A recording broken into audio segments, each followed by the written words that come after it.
Hey, Bob Nolan here, out on the kitchen patio with another SOS thought provoker. No pontificating, just provoking good people like you to think a little bit. I have a happy subject today, the Antichrist. Was it a someone or was it a SomeThing? The dreaded Antichrist has been an item of fascination and prognostication for centuries. There have been speculations on hundreds of candidates for the honor. Genghis Khan, Napoleon, kings, popes. In the 20th century, there was Mussolini. Oh, he was a big one. Hitler, of course, FDR, and even Ronald Reagan. New nominees for Antichrist come up all the time, but as yet, no one has been officially coronated with the nasty title.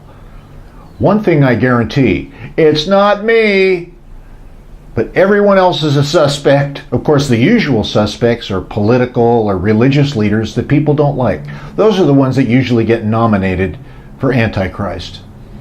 Now, theology history says that a personal Antichrist is coming.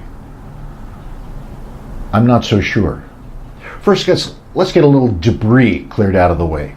Ladies, I've never heard of a female contestant for Antichrist. It's probably not one of you. But then again, in the scriptures, there's no mention of gender for Antichrist. So although everybody is looking for a he, John the Apostle didn't say he or she. In fact, he never mentioned a person as the Antichrist. There's actually very little scripture on it. Antichrist, that is, the word Antichrist, is mentioned only 4 times, and that by Apostle John in his epistles. Could you believe that Antichrist is not in the book of Revelation? The concept has filled space in books and blogs and seminars and seminaries and even Christian history. But again, little mention of it in the New Testament. Now, to preserve my very limited SOS time, I'll just run one of Apostle John's comments below here, one of his verses, and make a few comments as it goes by. We'll show you some more in part 2, which is coming. John wrote,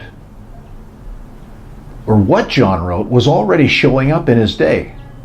He wrote that many antichrists were already at work. His readers read words that indicated their day, even though prophecy spammers make lots of futuristic modifications of John's words. The presence of Antichrist was the sign to John and his readers that they were in what he called the last hour. Not generalities like end times or the last days, but the last hour. Jesus had prophesied about 40 years previous about a catastrophe coming. And the destruction of the temple, which he prophesied, and the destruction of Jerusalem was certainly on their minds and increasingly imminent. We know it is, not shall be, but is the last hour, he wrote. He was writing to his contemporaries about a contemporary calamity known to them as the end of the age, the end of Old Covenant Israel. John was wearing 2 hats as he wrote. One hat was as a journalist. He reported as a journalist that many antichrists had already come. His other hat was a forecaster or a prophet. That the presence of Antichrist meant that it was the last hour, that is, practically at the end.